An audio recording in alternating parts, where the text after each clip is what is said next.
You're listening to a Meatsmith Harvest. This is the podcast that encourages and equips you to grow your home around the harvest. This Farmstead Meatsmith production is made possible by you. If you like it, please consider supporting our team by going to patreon.com/Meatsmith and donating at a level you'd enjoy giving at. Your gift helps us increase the quality and quantity of all our free media education. Thank you, and happy harvesting.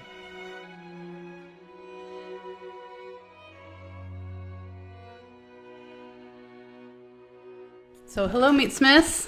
Thanks for joining us. We're going to talk about lamb butchery today. Okay. All the facets. So, I guess cookery inevitably will come up, lamb cookery. Yes. But let's talk about the means to the end, the cutting as well. So, to our members on the live stream on our Meatsmith Table Facebook page, hi Desmond. We're going to talk about lamb butchery. So please send in your questions that are related to that topic or even loosely related to that topic. We'd love to tackle them to have you help us steer the conversation. Sorry we're late too. We wanted to start this at 2 for you guys because I said that I would in the email this morning. But the childcare was an hour late, so we're starting an hour late. But yeah, so lamb butchery. Before we get into content, one housekeeping thing, which hopefully doesn't feel like housekeeping, but feels like fun, is I wanted to talk about the Divine Mercy lamb roast that we do every year. And we've mentioned it before on this podcast, definitely a year ago, although we kind of got it out a little too late. But we're nice and early this year. So the Divine Mercy lamb roast this year is on April 28th. The Sunday after Easter. That's right. It's kind of late this year, which means that hopefully it has better chance of being good weather. And yeah, every year we slaughter a couple lambs or goats or maybe a lamb and a goat, 2 animals of some kind, 2 ruminants. And you wake up bright and early on Sunday morning and you get out there with a buddy of yours and you start the coals, and if it's raining you set up a tent. Yeah. And rain or shine, you're out there roasting lamb. Yeah. For a yearling from the sheep or the goats. That's right. Yeah. Yeah. I think it ends up being about a yearling. I guess we've done ewes in the past, which is great. Yeah. Ewes are wonderful. Yeah, but we have had, hundreds of people come, I'd say. And there maybe 100 people, 200 most maybe. It's a very robust but still very intimate crowd, I would say. Yeah. Yeah. It's free. It's on a big grassy sward. A huge lawn with basketball court. And a little climbing structure for the kiddos. Your most rambunctious child can beeline in the opposite direction from where you are. And you will see them until they tire and fall down because they've run so far away, which is comforting for a parent. Yeah. I happen to know, having 3 sons that don't really have, like, what's the opposite of a flight distance? Like, they just flee us. They're very independent. Yeah. They're just gone. Yeah. And so it's nice to go to a big field where it's like they can still kind of just go. Yeah. But we still see them. Anyway. Yeah. So we roast 2 lambs on crosses, a la Cordero al Asador, South American, Argentinian way of roasting lamb with, wood fire. And we make flatbread. Lauren makes flatbread, I make the dough. Super delicious. And we roast that on these steel plates that become like a bajillion degrees, so hot. And they cook in seconds. Mm-hmm. They bubble up and they puff up and they get crispy and they have olive oil and salt on them. It's so good. Yeah. And we usually make a sauce, some improvised sauce with stock and something sweet like beers and some herbules and some nettles, because nettles are usually popping right now. Mm-hmm. And it's basically lamb sauce in a piece of flatbread. Mm-hmm. That's basically the size of a dinner plate. It's really wonderful. It's kind of very delicious. Yeah, it's a potluck, so feel free to bring sides of your choosing, or as the case may be, we've had guests bring kegs of beer that they've brewed, or they get real creative with it. It's pretty great at St. John Vianney Parish on Vashon Island. Yeah, you can just look up that on Google. You'll find it. Mm-hmm. I'd say that. When should people come if they were to come? Yeah.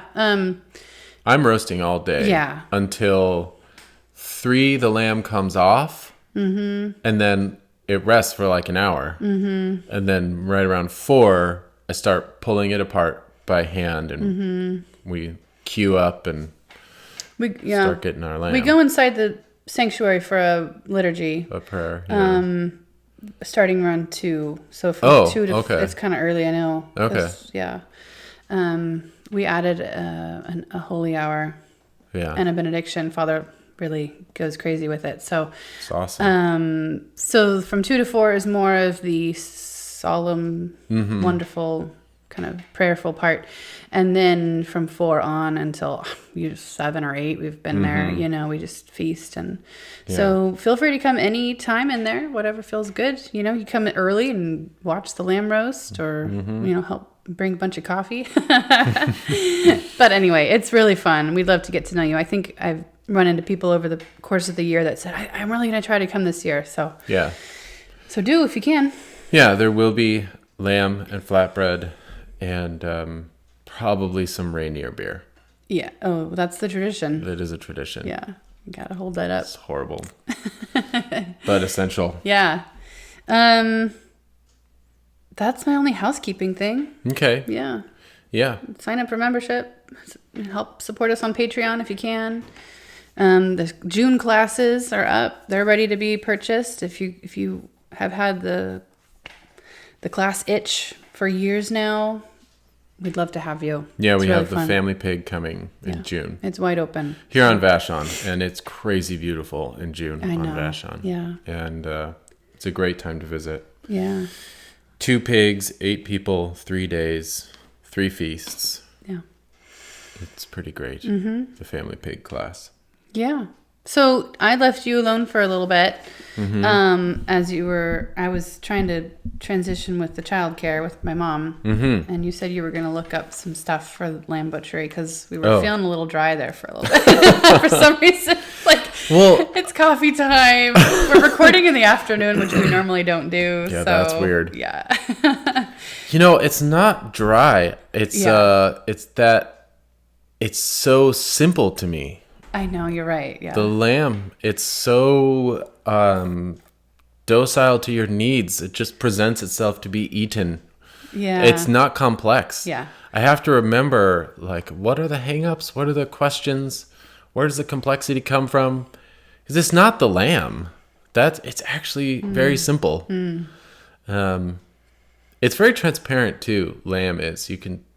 And we'll talk about that because we have a lot of people, especially members, who raise lamb on a small scale. For people that have grass, this thing that grows on the ground that's green, we sort of don't here. We live in a forest, but we have big green trees. But for people that have grass, there is nothing more efficient and almost passive than sheep's. Having just a little tiny flock of sheeps out there to mow the grass for you. Mm-hmm. Minimal management, maybe you keep just a couple ewes, 3 or 4 over the winter and feed them nice hay. And then they all give you 2 lambs in the spring and you raise out the lambs and harvest them. It's a great way to go because they eat the earth that's just outside your door. It's incredible. Mm-hmm. Something I haven't experienced yet. I'm used to pigs, which are also excellent in the backyard, but very much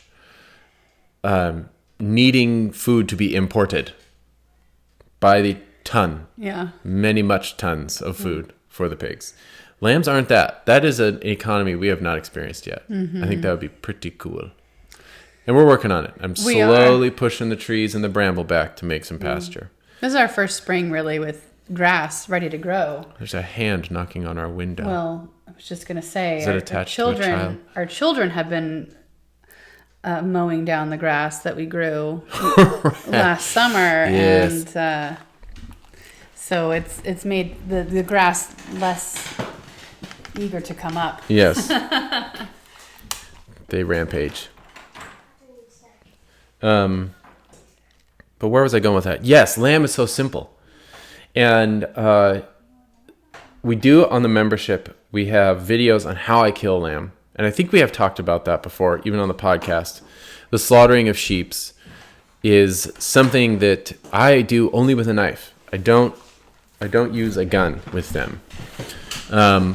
And that only works if oh yes, we've definitely talked about this, so I won't spend too much time on this.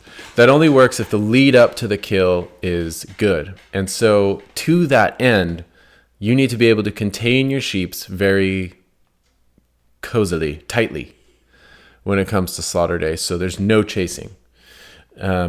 Basically a space small enough that they can't get up to a run, because if they run, then they panic. Panic is the consequence of running with sheep rather than the cause. And in my experience. So part of your domestic sheep setup should be a tight corral. And not just for slaughter day. If you're going to keep ewes all year or keep a ram breeding stock, you're going to want to be trimming their hooves and shearing them if you have wool sheep. So you need a tight corral for that sort of thing and keeping them out of the weather. So then you come to the slaughter and you need your knife. And we've talked about ruminant skinning on this. But then that's just the kill. And what you're left with is a carcass. You have a carcass hanging in your barn, or from a chain hoist in a tree, or from a tie down from a beam. And what do you do with that? And fortunately, that's probably the simplest carcass you'll ever deal with. Once you get into pork, and beef is just huge and difficult to handle, and pig's flesh is a little more difficult to prevent from spoiling if you don't have a big walk-in refrigerator. Not necessarily though. So with sheeps, a lot of people will harvest their sheeps and they get through the slaughter. They have this skinned, wet, dripping carcass that weighs anywhere from 40 to 100 pounds. Or 25 to 100 pounds, depending on the age and the breed and the health of your sheep. And for some reason, we feel this urgency to get the sheep cold. Like, quick, get it cold, or it's going to go bad, and we're not going to be able to tell. It could go bad without us knowing. And I think that without us knowing part is an essential appendice that we never articulate, but that we all feel, because we have so thoroughly imbibed what a germ is, right? You can't see it. And so you might not be able to detect it, a pathogen. And yes, that is true in many cases, obviously. But fortunately, with a carcass like that, I have good news. If something goes wrong, if there is spoilage happening, it is flagrant. It's obvious that it's going on. It stinketh. It's really only in an anaerobic environment. And we've talked about this before too, like in something that you can, food that you can, but don't do it well. Those kind of pathogens can be something you can't see, taste, or smell. But on a carcass hanging in your barn, there's nothing can go wrong with that you're not going to be able to see or smell. Yeah. The biggest threat is flies, honestly. And they'll just lay eggs, and then you'll have these little writhing little pockets of maggots on your meat, and that's horrible.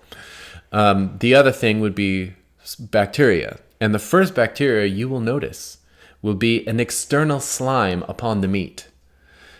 And it is only external, and it's not a pathogen, even though it is spoilage. and it's slimy, to the touch. It'll probably be tacky at first, and then you'll see a slime. You'll feel and see a slime on the carcass. And then, but know that it's on the surface. It hasn't penetrated because there's no bacteria in the flesh. You're dealing with something that is sterile except for the exterior, right? That's how that works. The exterior is you've handled it, you've touched it, you've removed the skin off, it's exposed to air and the dust in the air. That is how bacteria gets on the meat, but it is only surface. It's on the surface. It takes a long time for it to penetrate the meat, and when it's done that, I mean, it's rotting at that point. It's going to smell like death, which means you're not in danger of eating it. And so I've seen a lot of people kind of scramble after the slaughter of a lamb or sheep's, and they'll get the cooler out and they'll dump 5 bags of ice in it, throw the carcass in there, put ice inside the carcass and ice on top of the carcass, and then shut the door. And that'll work. I mean, that's fine. It'll be chilled. It'll also be completely saturated with water. I know. And for culinary purposes, that's not so great. It's I mean, grocery store meat, they frequently inject it with water and phosphates to plump it up, right? It's not good. It's diluted meat. And you'll see it ooze out when you cook it because just through osmosis, just being in water, the meat is going to absorb water and get pale, and it'll be wet and drippy, and it'll be difficult to butcher because it'll be slippery and kind of uninspiring.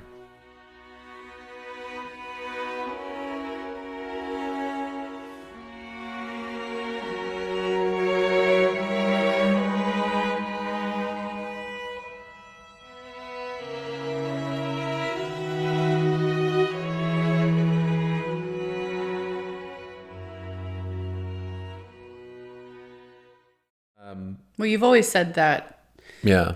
Even more important than temperature is humidity level.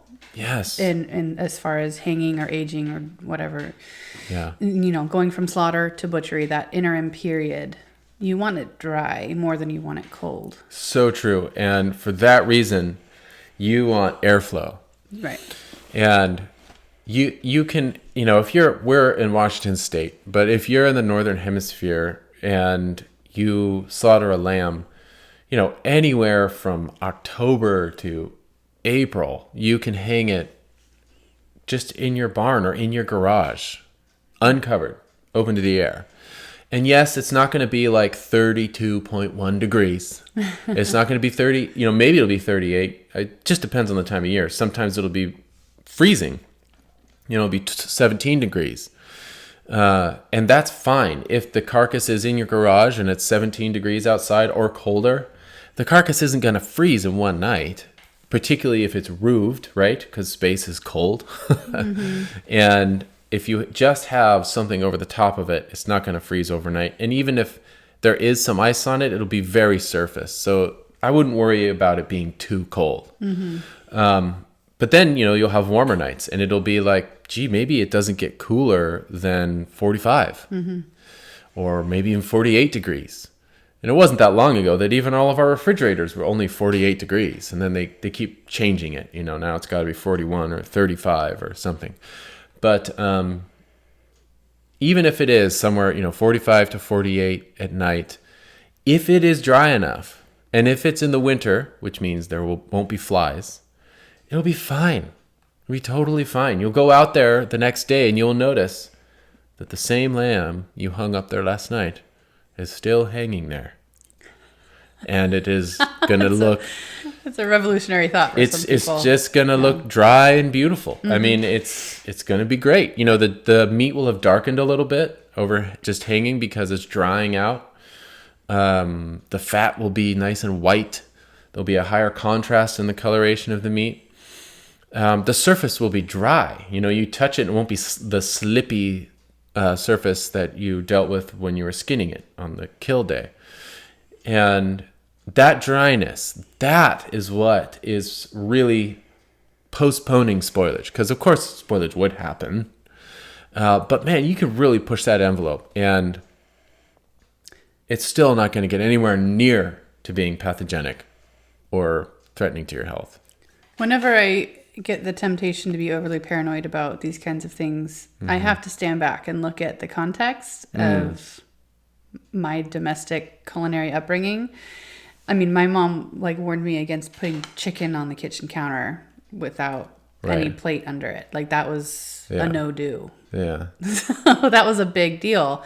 And so that's where I'm coming from. But then you think about how whole cultures are so far on the opposite end of the spectrum that by comparison, it's actually not that big a deal to just let your lamb hang open air for a night. Right. You think of France and the fact that they hang birds with their guts still inside, maybe even with their feathers still on. Hallelujah.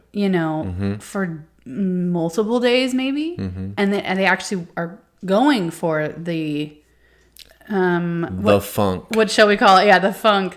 They're going for that. Skunk. Yeah. Or in Britain, same thing with hares or game, Yeah. You keep the skin on and everything. Yeah. And that improves it. So by comparison, it's okay. Yeah, and I think the difference there too is the supply. So I have people that are raising their own meat, just a few lambs, and this goes for everything, chickens, pigs, whatever you're doing in your backyard, and slaughtering yourself. It is a different thing ontologically in every single way than the stuff you buy at the grocery store. Utterly, not just in degree, it's closer to home, it's organically fed. No, it's different in kind. It's totally different. The stuff you buy at the grocery store has encountered so many environments before it's gotten to your plate. It has been handled so many times. And it has been handled in some anaerobic contexts, right? It's shipped in a vacuum sealed bag, right? And which means it's not drying out at all. So when it arrives at the supermarket, it is soaking wet.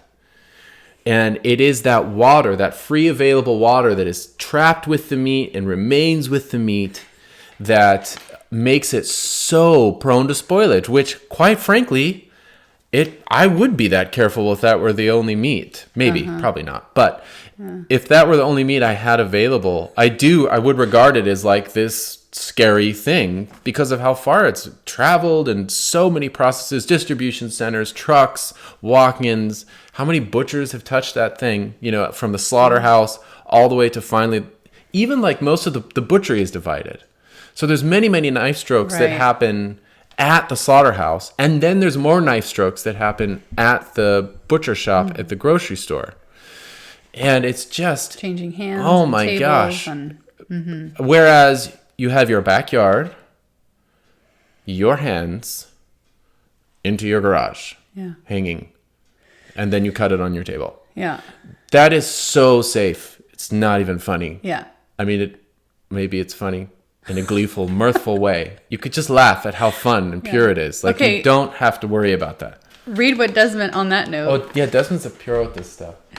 I may be going too far, but I just had some venison that has been hanging since November. Yeah, buddy. That's what we're talking about. So, yeah. So Desmond is in Minneapolis, where it gets plenty cold, which is perfect because you can hang things forever. Even here on Vashon, I remember several years ago, I had a guy that slaughtered 7 lambs on his own, but he wanted me to do the meat cutting. And he slaughtered them in a way that was more reminiscent of game. Okay. They were dirty. They were filthy. Yeah. There was hair everywhere, which was, whatever. It looked great. He went for it, which is awesome. Yeah. And the end product was flipping awesome. Yeah. So, but that's important to the story because when he brought them here, they'd been hanging in his garage for 3 weeks. Maybe 4. I think it was 4 weeks. And they were, it was warm. It was this time of year. Wow. We were maybe getting it down to 45 at night. Oh, wow. Maybe. And it's a garage, so it's cool, concrete slab floor. It was dry-ish.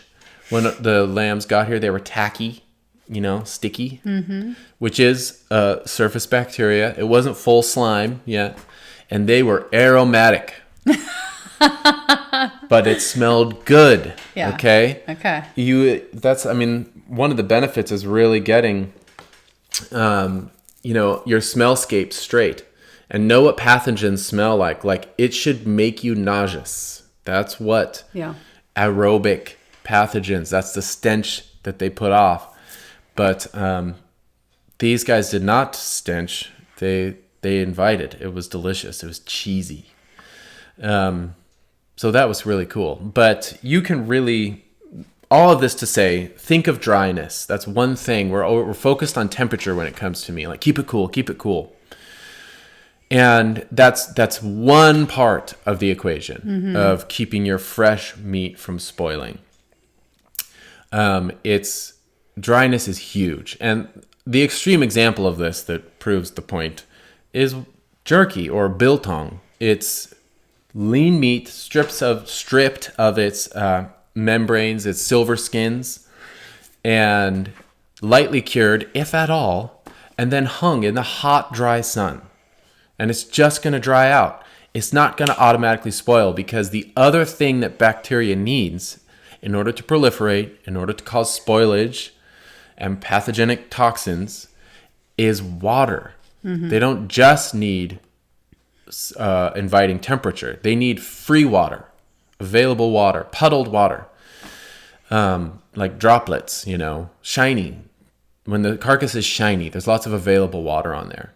And you'll notice, even as you're skinning, outside, if you've got that sheep out there that you're skinning under your tree, and just look at it, and you'll see it's drying out just as you're skinning. By the time you get the whole hide off the legs where you started, they'll be dry. You're good to go. That is a solid, inhospitable surface to bacteria, because there's no standing water on it.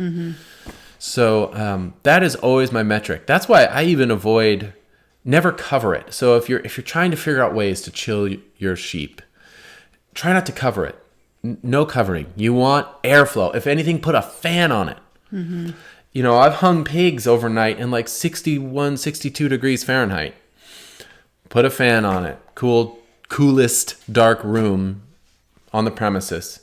Next morning, it's cold to the touch, and it is dry. It's not shiny. The shine not only attracts flies, but it is indicative of there being water present and attracting the dalliance of pathogenic bacteria. You don't want that. Yeah. So just go for dryness. Dryness is the thing. And that really should ease your mind.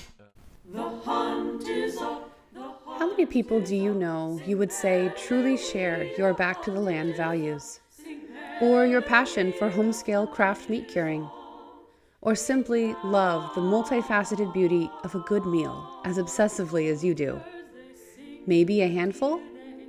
At farmsteadmeatsmith.com, we've created an online community of hundreds of omnivores from around the world, and a platform for them to learn from and inspire one another. In addition to our major semi-annual hands-on educational event, The Family Pig, here at our Pacific Northwest homestead, over at farmsteadmeatsmith.com, we host a purely digital membership program with an archive of film and textual resources years deep now, for you to dive deeper into your food journey with. And both our classes and online program include access to our private community Facebook page for your continued education and fellowship. We've been told that our classes are life-changing and the membership program unparalleled in quality and quantity. To get a taste of our education, search farmsteadmeatsmith.com and our YouTube channel for our free films, conversations, and downloads.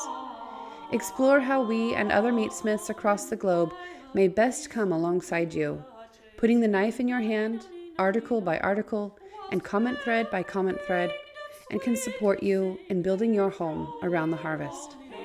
Please head to farmsteadmeatsmith.com today. I'm trying to think of what other situations people get themselves into with. Whenever I hear people asking about, oh no, I've got this carcass and it doesn't fit in my fridge or something, it's not because they have detected some spoilage. They're not like, oh no, it's rotting. what am I going to do? It's always proleptic imagination. Yeah. It's always they expect it to, and they're trying to nip it in the bud, before something goes wrong. Uh-huh. But you don't need, and again, this is all in the context of your home reared, food miles are measured by like 20 paces, right? We're real close. Yeah. Endemic bacterial environment. I can't remember where I was going with that, but it's so much safer. Yeah. We should question our fears. That's where you were going. Yeah. Go with dryness. Yeah. And,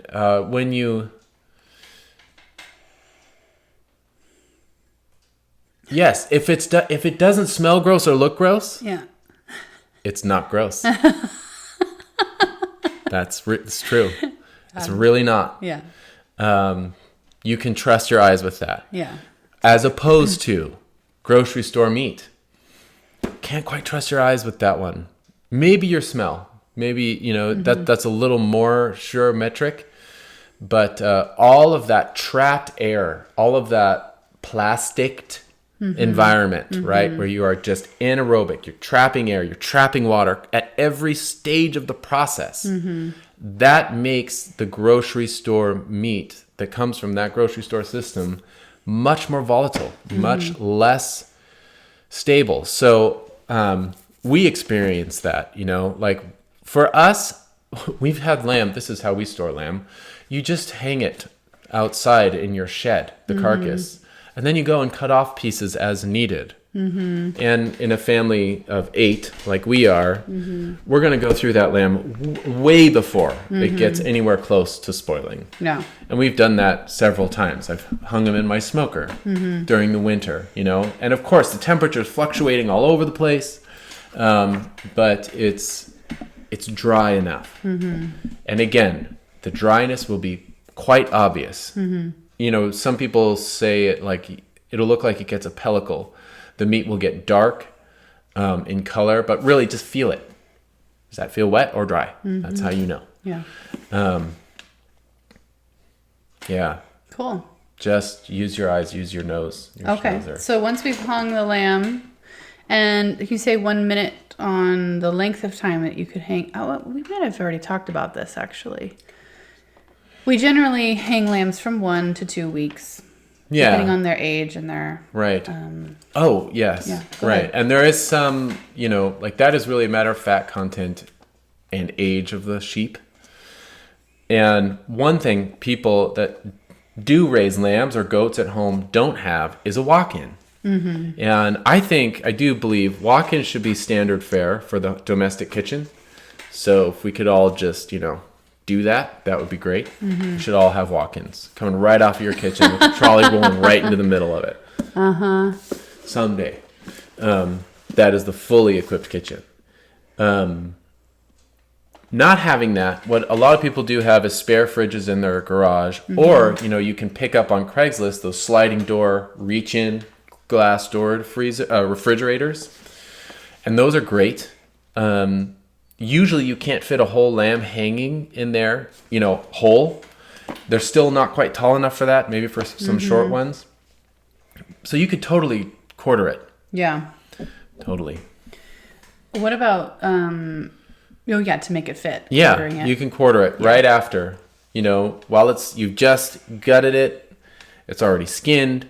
Go down, find the end of the shoulder blade, where the tip of the shoulder blade is, right about the 5th or 6th rib, and just stick your knife in between there, go all the way to the spine, all the way to the sternum. You'll probably be able to pop your knife out right next to the sternum. Put a hook in there and do the other thing to the other side, and then you'll have the shoulder quarter. Yep. And you could, this is unsplit, and then you can hang that, and that's much shorter. Well, you don't need as much height. Split the other way. Yeah, and that might be all you need. You might not have to separate the loin from the back legs to make that hang. And the idea with hanging, again, you want there to be airflow. Yeah. So I have seen a lot of times, you'll get one of those fridges, and you'll kind of shove a carcass in there, and it will it'll be too short. The fridge will be too short. So the carcass will be leaning up against the wall, it'll be bent down below. Mm-hmm. Don't bend the carcasses. It's annoying. It annoys me. Gets your goat, as it were. But, yeah, it'll also annoy you when you come to butcher because that bent shape, like the shoulder blade's not going to be exactly where it is in, a Meatsmith video or an Anatomy of Thrift Butchery video. The pelvis is going to be oriented differently, so you're going to have the quartering's going to be a little messed up, and you're going to have some useless trim. Plus, there's going to be those patches where the carcass is sitting right up against the wall of the fridge, maybe down below, maybe up on the side, and that's going to be moist. Everything else might be dry, but that won't dry out. And of course, it would still take a long time for that to spoil. Several days, weeks. I mean, long time. But it's more likely to. It shortens its life significantly. So if it doesn't fit, do cut it so that it can hang without touching other meat or touching the walls. You want airflow. Yeah. Airflow is good. It is not necessary to, some people feel the obligation to like, all right, we've skinned it, get it frozen as soon as possible. And so they'll chop it all up and wrap it and put it in the freezer the day of slaughter. You can do that. It's not necessary. If, maybe that's your midsummer tactic because you don't have winter temperatures to prevent things from spoiling, or you don't have a refrigerator. Even then, though, I don't know. What would I do in that situation? Because just freezing it hurts. You would eat it. I would eat it. You'd start eating it. Let's just cook it all. Yeah. And then you have leftovers. Or cook a quarter of it or something. Yes, yeah. I do. I prefer leftovers to frozen fresh meat. Yes, you do. Yeah. And, meat that was fresh, now frozen. So lamb are small. They're small enough you can kind of do this. You can get away with it. You can roast the whole thing on a cross like we're going to do the Sunday after Easter. And then you have a ton of meat. You eat that much as much as you can that night, and then you portion it out. And you could put a lot of it in your fridge. You can put a lot of it. You'll be cooking it again in the form of shepherd's pie, which I wanted to talk about. Yeah. So a lamb carcass is just not that big. You can get through it. It's manageable using these other avenues. Yeah. It'll larger, even especially cooked chunks will stay quite a while in your fridge. Again, lids off. Let there be air. Sure. Don't seal things, trapping air. Okay, one more quick question about hanging. Todd, who's one of our members, and he's in China, actually. Oh, wow. Can you add to he wants you to add to this conversation, the necessity of darkness for hanging meat. I have actually had this question a few times. Oh. I'm suspecting light as a spoilage vector and for some of our pork, specifically the fat. Oh, yes. Light is something. Right. I know you have a thing on this, so. Yeah, I mean, it's the light can contribute to rancidity. Right. Which is not bacterial. It's not actually like the meat is starting to spoil in a bacterial sense. Somehow it means that it's oxidizing. Yeah, you use that term rancid technically. Yeah. Some people don't know. They just think that means spoilage. It doesn't mean spoilage. No, it means the fat is turning yellow and bitter. Now, I think that I'm speculating here. I have to think about that. Is that the case? I know you say that in the context of cured meat. Right, yeah. But I'm trying to think if rancidity makes it more ripe grounds for spoilage. I kind of don't think so. I think there's other factors in meat that is prone to go rancid, like a higher water content in the flesh that makes it rancidity seem like it leads to pathogens, but I don't think it does. Anyway, the darkness is nice because the fat won't be yellow.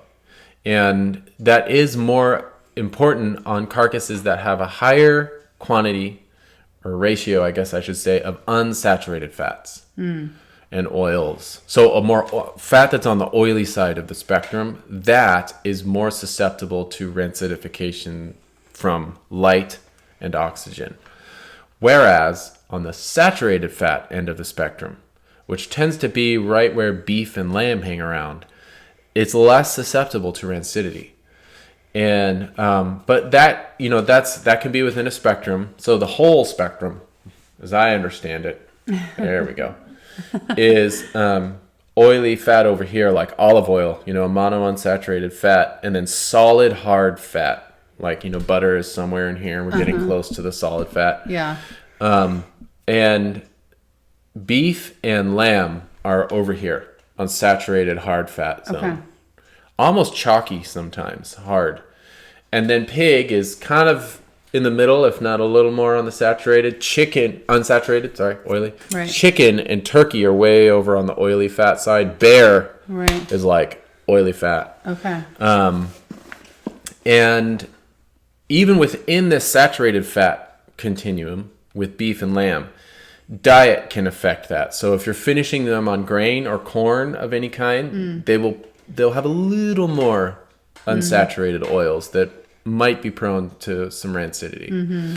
If they're just grass-fed and just hay, they'll have very dense, hard, saturated fat that's less prone to rancidity. Okay, so on this end of the spectrum is less prone to rancidity. Yeah, saturated. Due to light, really. And then this side is more prone to rancidity. So pork and... Yeah. That's why there's not a whole lot of chicken curing going on. It's oily. Right. It's rancid. Okay, we did have a question recently. Oh yeah, we get asked maybe on a quarterly basis. Can you cure a leg of lamb or like a duck breast or something like that? Yes. So I guess this is sort of... It is sort of related. Yeah. Did I answer Todd's question? Trying to think. Yeah. Sorry. I think that I like darkness, particularly in summer months, because in my imagination, flies are stupid in the dark. Uh-huh. They have no brains in the dark. They're less active. I mean, honestly. Yeah. So, I mean, that's just been my experience. Uh-huh. And because I have hung meat in every stage of bizarre freshness to funkitude and every context you can possibly imagine. Mm-hmm. And it's more than just, the light pollution that can contribute to rancidity along with the oxygen. Mm-hmm. It helps a little tiny bit deter insects, and usually the dark places on your property tend to be cooler, your garage, not well lighted. Mm-hmm. Yeah. Well, it's no small consideration. I mean, you keep a fly light. I do. In the shop. We don't like to show it because it's ugly. It's so ugly. But it does its job. It works, especially when the lights are off. It's the only one that's on. Yeah. And it's this glowing beacon of fly death. It's great. They fly right into it. Yeah. So, yeah. I would say in my experience, if I were to say, is darkness necessary with lamb, if you're hanging it for a short period? Not necessarily, because it is more saturated fat. Mm-hmm. It's less prone to rancidity. And I don't know if you would say, just like a lot of your principles, like if you're going to get real...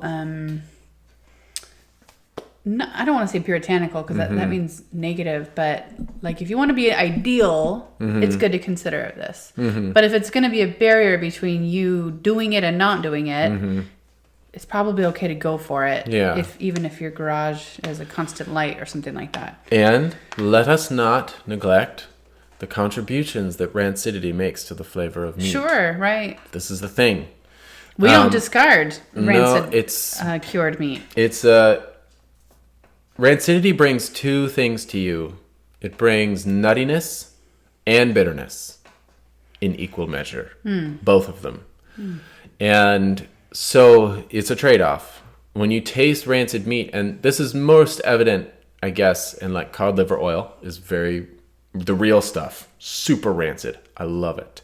And prosciutto fat that's been hanging for 3 years, right?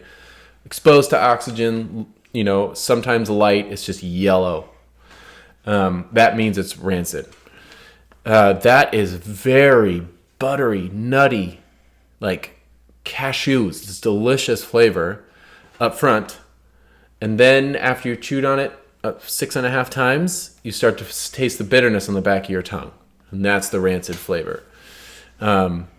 It's not bad, but it's a balance. How much are you willing to tolerate for your nuttiness? How much rancidity can you take? And we all have different tolerances there. In general, European old school peasant cures are not as rancid phobic as our American charcuterie books. Aren't there traditions that capture and bottle the rancid fat that kind of leaks from their prosciuttos? Yeah. It's like high-end It's stuff. like little upside-down cocktail umbrellas stuck in the prosciuttos that are hanging and dripping in full daylight. Yeah. Sun streaming through the windows of the jamon shop. Okay, so they don't keep them in the dark. No. Wow. No. We don't. I mean, I don't even keep my prosciuttos in the dark. Yeah, right. To be honest. No. And on each one is a little upside-down cocktail umbrella catching the drip, drip, drip of just this potent rancid fat. Because the thing that MSG is nutty bitterness. Like it's just the You're right. apex of that clash of flavors. It's so right. good. And so I've taken like a 2.5, 3-year-old femur out of a prosciutto and make stock out of it. Oh, that's right, yeah. And that is the most umami stock you will ever have. It's so potent. It's so delicious. It's wonderful. Yeah.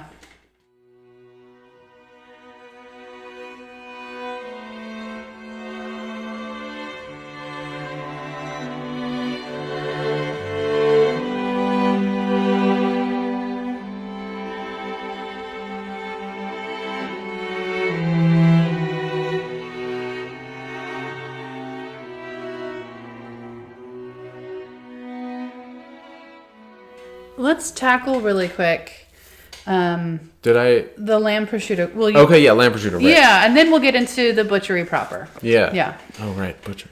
I got there. Yes, you can cure lamb meat like meat.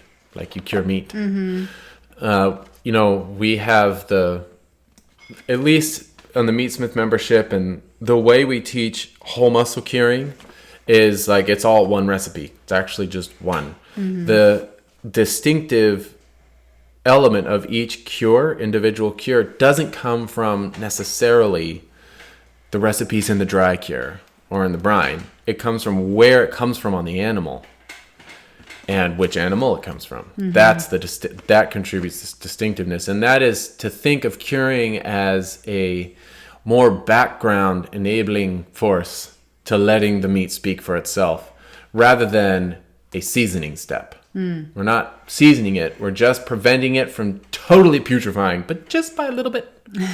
We're just getting it past the degree of rotting so that it keeps. And then it's going to start to break down through enzymes, and the quality of the fat that is an expression of what you have fed the animal and its genetics. All of that will come through undiluted by your fancy pants seasoning mix or cure ingredients. And so it's really a docile backseat way to think of curing meat. So because of that, I cure, lamb exactly how I cure pork. Like it's the same deal. You can dry salt a leg of lamb.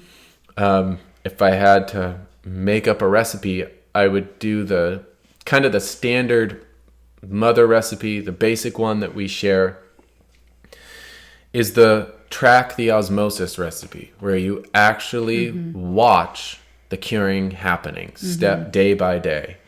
And it's a great one because you develop your curing sense, which really means you can cure everything. Yeah. At all the things you can cure this way.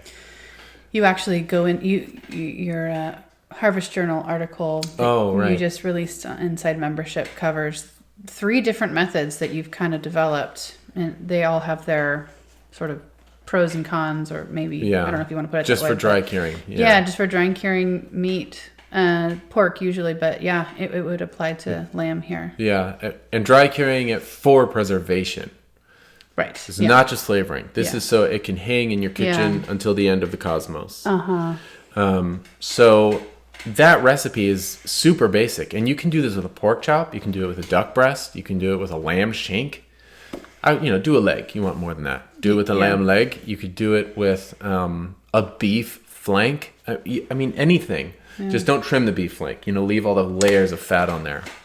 This is an answer actually to the question that you posed earlier, which is, what if I can't fit it all in my refrigerator? Cure it all. Cure it, right? We normally think of Yeah. We normally think of that with pork, but lamb, go for it. Absolutely. And then you have these lamb bits that you can shave off and put on your salads or put in your soups right. And it's like this super potent distilled liquor of lamb. Yeah. So, and this is not without historical precedent.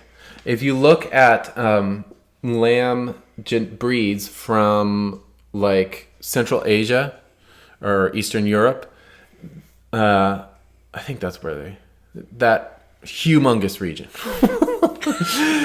Somewhere in there. There's these lambs that have huge fat asses. Oh, that's right. Yeah. What are those called? I can't remember. They're gorgeous. It's weird, actually. It's very weird. First time you see it, you're like a little blown away. And it's tails. They're like distended and huge. It's like a secondary butt coming off of their rear end. Just huge. And it's solid fat. Oh, that's right. Solid fat. Oh, okay. And so that is the cooking oil. I guess like Western European, we use the lard of the pig. That's our, we have our 6-inch lardo back fat. That is the oil in which our culinary tradition swims.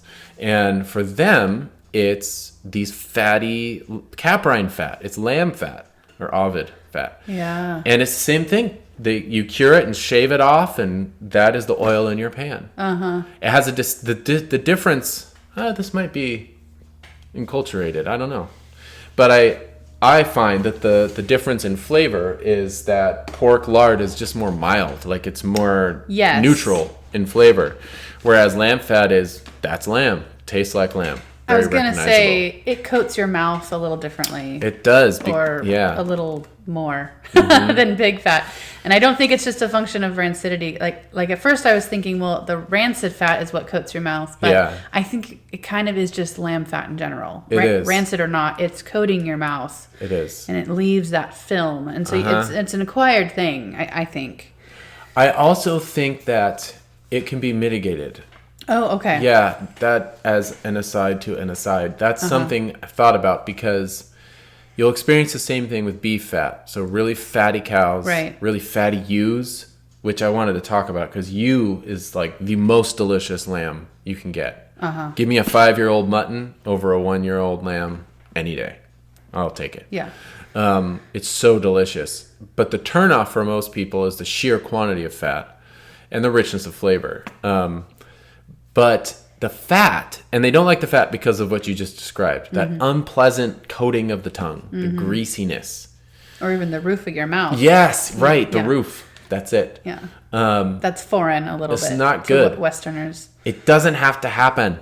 Oh, okay. No. I sort of knew this myself. I really believe this. It only happens because...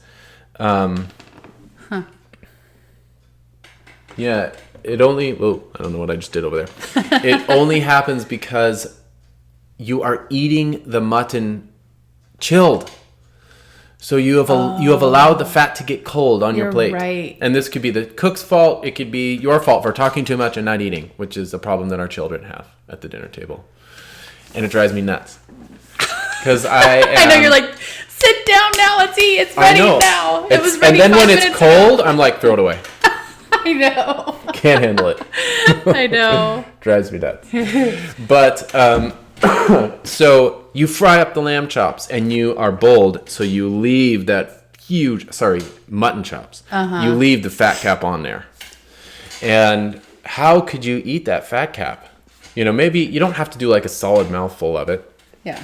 But especially intermixed with the lean of your mutton chop, if you eat it while it's still hottish, it won't coat your mouth because it's melted, it's oily, right? It's smooth, it's going down. Yeah. If you let it get cold on your plate, which means it's you solidifying. Yes, it's solidifying. That's what's happening. Yeah.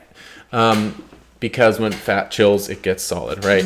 Especially the highly saturated fat of lamb and beef. And so you have to, as an eater of your mutton sirloin steak or even your beef rib steak, you must strategize your consumption thereof. You must order it properly. You start with the fat globule. You start with the fat. When you're eating it, got Yes, it. Okay. the fatty lobe. Yeah. Your first bite, even if you have to go in the middle of the meat, your first bite needs to be that solid piece of fat. When it's at the hottest. And then you work your way to the leanest bite being the last bite. And warmest, right? Because it's more of an internal muscle usually. Usually, yeah. So that's my conviction about the fat of ruminants and about the coating of the tongue. You must eat the fat parts first. Do it. Yeah.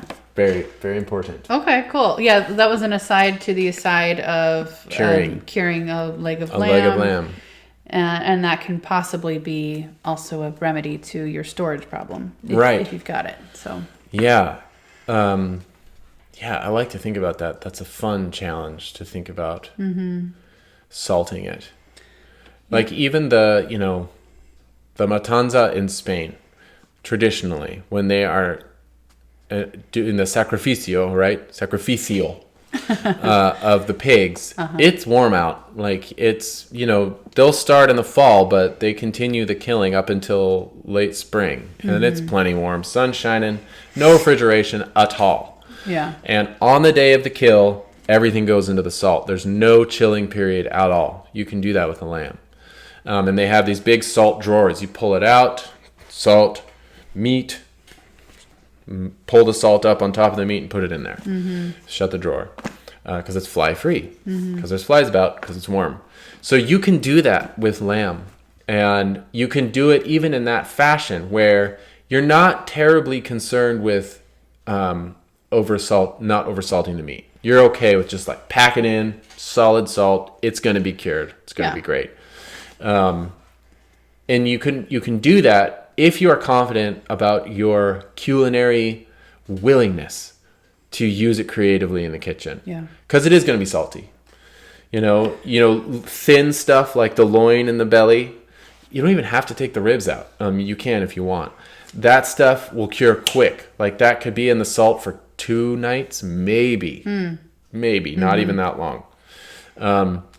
The leg could be solid packed in salt for maybe a week. That's long. Yeah. And then you take them out, rinse, dry, and hang in your kitchen where there's airflow. And do you think that you would eat it like you do a traditional prosciutto, like with thin slices, or would probably depends on where you're located and which tradition you're following, because some people don't even eat like Southern Americans. They don't even eat prosciuttos like thinly sliced. They chunk it up and then they fry it. Cut big ham steaks. Yeah. So I just kind of answered my own question. Actually, you could probably eat it in a number of ways. You could, depending on how salty it is. If you want it to be prosciutto-like and carve off thin little slivers, the back leg is really the main part that's suited to that. Yeah. Because of the way it's constituted, with just one bone, lots of lean meat. Just let it hang for a year, and then you'll carve off the outside, because the outside after that much time will be pretty much unpalatably rancid. Yeah. It'll be too bitter.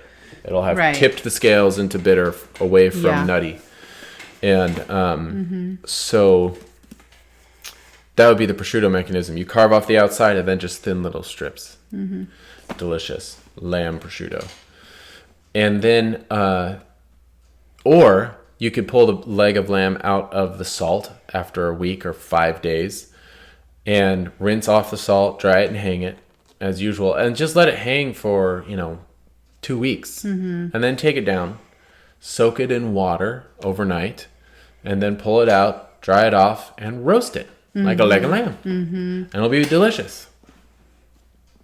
In fact, I kind of want to try that. Yeah. Sounds really good. Yeah. So that is one way. If you want to try to be more precise and not oversalt anything, then what you're going to need is 2 tubs. No, let's do the 1 tub method. You're going to need 1 tub, 1 curing vessel, and it could be 1 bus tub, or it could be a Pyrex baking dish, several, if you're going to do a whole lamb. And, it might be nice to take out some of the bones, cook up all the shanks at once. Don't try to cure the shanks. That'll be annoying. Except for leave the back shank on the back leg. Okay, so not all the shanks. 3 of the 4. Right.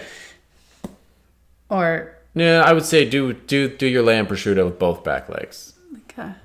No, roast one leg fresh. See, the options, there's too many wonderful things you could do. Yeah. But, if you can, it is nice to take the ribs out. It'll make things a little more carvable. But literally, you could just quarter a side. Split down the spine with the saw. And then quarter. You got your leg quarters. You got your middle. That's the belly and the loin, or the flank and the loin, and all the ribs. And then you got the shoulder. And I would say the trickiest piece... No, I wouldn't even say that, because that's not a given. So just take off the front shanks, maybe the neck. And there's your nice braise, 2 shanks and a neck. Perfect for a braise. And then you can cure everything else. And you would get your tub, put a layer of salt, maybe you do salt and sugar on the bottom of the tub. Just put it in there like this. And then you put the first thing down, let's say the leg, and you do a little bit of salt on top of that. And then you put the shoulder down, and then you do salt on that. And we're talking just a consistent layer of salt, not a solid layer. This is not, you're not covering the meat in salt, just consistent. It's like a liberal spice rub on a steak. And then do the same thing with the last piece, the loin and the flank connected a little bit. Put that in your fridge. The next day, you will notice a bunch of water has exuded out of the meat in the bottom of the tub. Pour it off. You can even measure it if you want to be real particular. I've never done that, but... And then note where the previous day's application of salt has dissolved. That salt has become liquid, and it's run down into the bottom of the tub, and some of it has gone into the meat. And its action has been to pull water out of the meat. Again, drying it out. And that's what's curing it. And you just apply where the previous day's application has disappeared. And drain the water out of the bottom of the tub, put it back in the fridge. And you basically do this, and what the goal is to cure the meat, so to preserve it. And to do that, you have to bind the water in it. Bind or remove it. The salt that goes into the meat binds the water that's in the meat. It claims it, stakes its claim, and says no bacteria can use this water molecule. And then it also removes it. And what that does is preserves the meat, because it takes away the catalyst where spoilage can happen, which is water. And so, maybe after day 5 of this process, and each day you're taking it out, draining off the liquid, applying more salt only where you see the previous day's application dissolved. You would take everything out, rinse, dry, and hang, and it's cured forever and ever and ever, or until you use it. Yeah. So the curing of it for preservation is actually that simple. It's extremely simple. The tricky element is in being creative in the kitchen. Yeah. How are you going to use it? Yeah. And there's not a lot of wrong turns, actually, there. So the key is just be bold and use it. Put it in stuff. Roast it. See what happens. The worst case is that you will encounter more salt than you like. It will be salty. You'll think, this is salty. It's like, okay, well, you roasted a chunk of the shoulder that was cured, and it's unpalatably salty. So cut the meat off, cube it up, put it in a soup. Just disperse it, dilute it a little bit. And also know that you have this nifty trick of soaking cured meat in fresh water. It is no longer cured after that. It won't preserve. It will probably rot. But depending on the time of year, you've also taken out a lot of the salt. So it tastes mild. It's not going to be as powerfully salty. Yeah.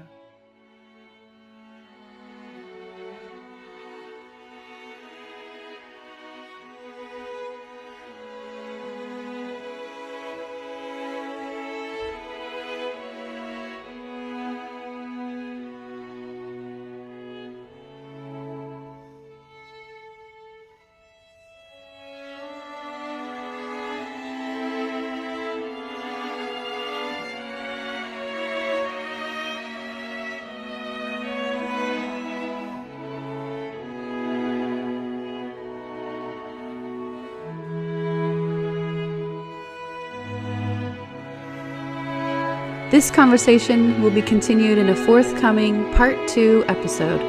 Thanks for listening, and peace be with you.